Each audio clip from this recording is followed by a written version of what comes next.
warahmatullahi wabarakatuh. Pada kesempatan kali ini kita akan memberikan podcast tentang standar layanan bantuan hukum. Adapun bantuan hukum ekonomi syariah itu sendiri adalah bantuan yang diberikan dalam konteks hukum ekonomi yang berlandaskan prinsip-prinsip syariah Islam. Standar layanan bantuan hukum ekonomi syariah itu mengacu pada kualitas dan jenis layanan yang harus disediakan oleh lembaga atau praktisi hukum dalam memberikan bantuan hukum dalam konteks ekonomi syariah. Standar tersebut mungkin mengacu hal-hal seperti kualifikasi profesional, prosedur penyelesaian sengketa, dan prinsip-prinsip hukum syariah yang harus dipatuhi dalam memberikan bantuan hukum. Nah, dalam podcast kali ini kami akan membahas beberapa pembahasan. Yang pertama tentang penyuluhan hukum, penelitian hukum, pemberdayaan masyarakat, dan pendampingan luar pengadilan. Nah, untuk membahas keempat bagian-bagian tersebut dalam podcast kali ini, perkenalkan saya Muhammad Faza Aulia dengan NIM 121111095. Sebagai host akan membantu kalian dalam menjabarkan satu persatu. Kali ini saya nggak sendirian, tapi ditemani oleh kelima narasumber yang hebat-hebat dan mengetahui kompilasi bantuan hukum ekonomi syariah. Nah, untuk mempersingkat waktu kita, mari kita panggil narasumber yang pertama. Persilakan.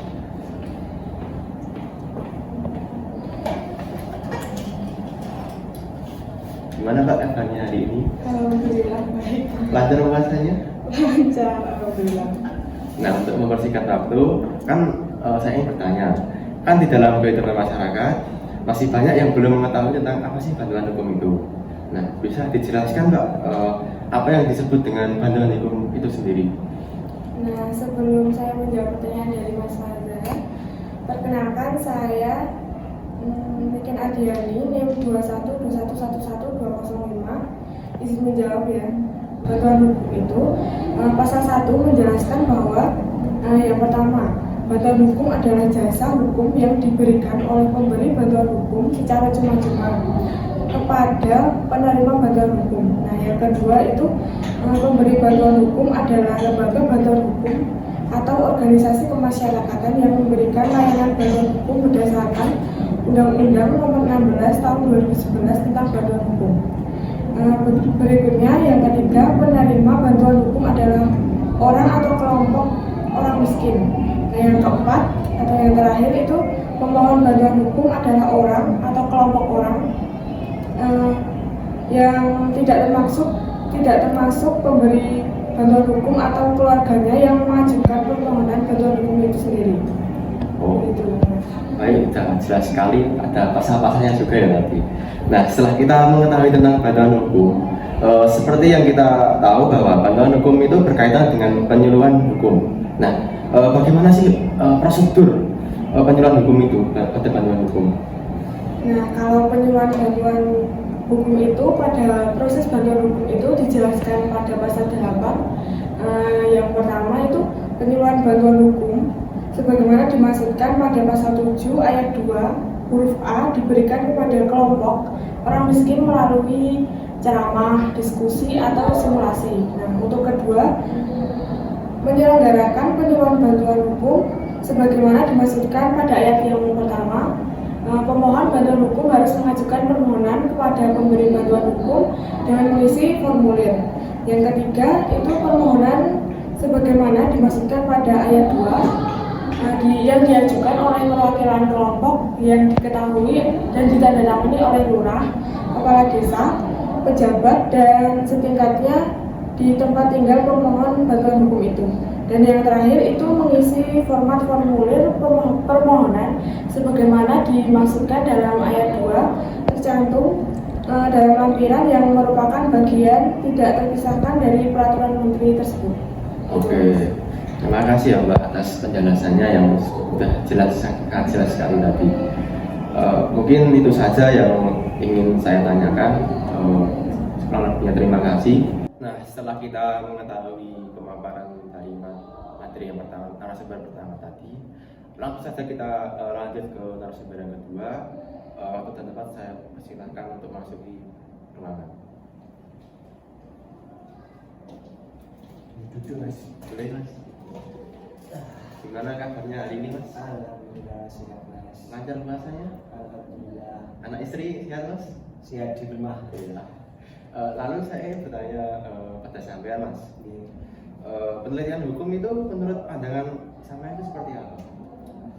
Baik, sebelumnya perkenalkan terlebih dahulu, saya Baik Mutasim Fauzan dengan NIM 212111079. Selanjutnya saya akan menjawab pertanyaan dari Mas Fazal. Menurut saya penelitian hukum sebagaimana yang dimaksud dalam pasal 7 ayat 2 huruf D dilakukan terhadap permasalahan bantuan hukum yang terjadi di wilayah pemberi bantuan hukum yang bersangkutan. Kemudian pemberian bantuan hukum itu mengajukan terlebih dahulu proposal penelitian hukum sebagaimana yang dimaksud pada ayat 1 kepada kepala kantor wilayah atau penjabat yang ditunjuk. Kemudian selanjutnya penelitian hukum sebagaimana yang dimaksud pada ayat 1 dilakukan dengan menggunakan metode penelitian hukum. Penelitian hukum itu dapat dilaksanakan setelah proposal penelitian mendapat persetujuan terlebih dahulu dari kepala kantor wilayah atau pejabat yang ditunjuk. Kemudian dalam format proposal penelitian hukum sebagaimana yang dimaksud pada ayat 2 tercantum dalam lampiran yang merupakan bagian tidak terpisahkan dari peraturan menteri ini. Kemudian dijelaskan juga selanjutnya pada pasal ke-15 yaitu penelitian hukum sebagaimana yang dimaksud dalam pasal 14 ayat 1 yang dilakukan oleh panitia yang dibentuk oleh pemberi bantuan hukum. Panitia sebagaimana yang dimaksud pada ayat 1 terdiri atas 1 orang ketua dan paling sedikit itu 2 orang anggota yang terdiri atas unsur yang pertama ada advokat, kemudian paralegal, dosen maupun mahasiswa fakultas hukum. Kemudian ketua panitia sebagaimana yang dimaksud pada ayat 2 berpendidikan paling rendah setara di bidang hukum. Oh baik, terima kasih Mas atas pemaparan materinya. Sampai jumpa kembali di lain waktu. Semoga dalam keadaan sehat walafiat. Amin ya Allah. Setelah kita mengetahui pemaparan materi dari narasumber pertama dan kedua tadi, langsung saja kita lanjut dengan narasumber yang ketiga. Saya persilakan untuk memasuki ruang. Sini Mas. Iya itu Mas. Gimana kabarnya hari ini? Alhamdulillah sehat Mas. Lancar jamnya belum Mas? Privat itu Mas. Oh iya siap. Nah untuk mempersingkat waktu saja ya Mas, saya ingin bertanya kepada Anda, bagaimana pelaksanaan pemberdayaan masyarakat Indonesia itu di mata Anda seperti apa? Sebelumnya izin ya Mas, perkenalkan dulu saya Rifron Doni. Kemudian berbicara mengenai pemberdayaan masyarakat pada proses bantuan hukum itu dijelaskan pada pasal 18 sebagaimana dimaksud dalam pasal 7 ayat 2 huruf G dilakukan guna meningkatkan pengetahuan atau keterampilan hukum penerima bantuan hukum untuk A. 1. Penanganan atau pemahaman khusus, kemudian B. Penyusunan permohonan atau gugatan, dan kemudian ada pelaporan khusus atau penataran kasus. Nah, kemudian yang kedua adalah jumlah peserta kegiatan pemberdayaan masyarakat sebagaimana dimaksud pada ayat tersebut adalah pada sedikit itu berjumlah 10 orang. Kemudian yang ketiga, pemberdayaan masyarakat ini adalah dilaksanakan berdasarkan permohonan dan permohonan dari penerima bantuan hukum. Nah, kemudian pada ayat 3 juga itu diatur bahwasanya diajukan oleh perwakilan kelompok yang diketahui dan ditandatangani oleh lurah, kepala desa atau nama lainnya sesuai dengan jenis pemohon. Nah, kemudian format formulir permohonan sebagaimana dimaksud dalam ayat 3 tercantum dalam lampiran yang merupakan bagian tidak terpisahkan dari peraturan menteri ini. Gitu Mas. Oh iya. Baik, terima kasih Mas atas waktunya dan meluangkan untuk kesini. Sampai bertemu lagi Mas di podcast selanjutnya. Nah, setelah kita mengetahui pemaparan materi dari ketiga narasumber tadi, langsung saja kita akan narasumber yang terakhir untuk dipersilakan memasuki ruang. Izin itu ya. Iya, tanggalnya gimana Mbak? Alhamdulillah baik. Baik, oh iya. Langsung saja ya Mbak. Saya ingin bertanya kepada Anda Mbak. Menurut Anda itu apa sih pendampingan di luar pengadilan itu? Sebelum saya menjawab pertanyaan dari Mas Fajar, izinkan saya memperkenalkan diri saya. Saya Pita Puspitasari, NIM 21211111212. Izin menjawab pertanyaan dari Mas Fajar.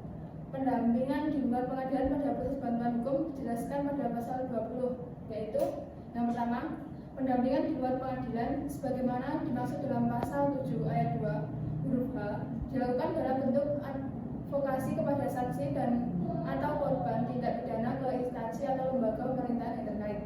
Yang kedua, permohonan pendampingan di luar pengadilan diajukan oleh penerima bantuan hukum dengan melampirkan surat keterangan miskin. Nah, lalu bagaimana proses kegiatan pendampingan yang dilakukan di luar pengadilan untuk korban atau saksi? Kegiatan pendampingan di luar pengadilan bagi saksi dan atau korban sebagai mana yang dimaksud pada ayat 1 berupa yang pertama, pemberian konsultasi hukum yang mencakup informasi mengenai hak dan kewajiban saksi dan atau korban dalam proses peradilan. Yang kedua, pendampingan saksi dan atau korban di tingkat penyidikan, penuntutan, dan pada saat pemeriksaan dalam sidang pengadilan. Yang ketiga, pendampingan saksi dan atau korban ke unit pelayanan terpadu bagi korban yang berada di wilayahnya, terutama bagi perempuan dan anak. Yang keempat, saksi dan korban ke rumah sakit atau puskesmas terdekat untuk mendapatkan visum et rerum atau perawatan kesehatan. Yang kelima, pendampingan saksi dan atau korban dalam menanyakan perkembangan penyidikan dan persidangan kepada aparat penegak hukum. Yang keenam, pendampingan saksi dan korban untuk mendapatkan perlindungan dan atau pendampingan saksi korban ke lembaga konseling.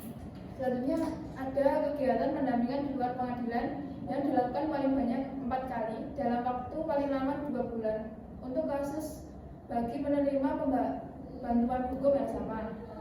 Nanti ada kegiatan pendampingan di luar pengadilan yang sebagaimana dimaksud pada ayat 2 yang tidak boleh mengabaikan proses hukum yang sedang berjalan.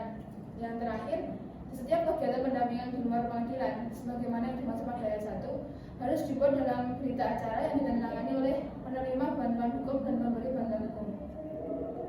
Baik Mbak, terima kasih banyak atas pemaparan materinya.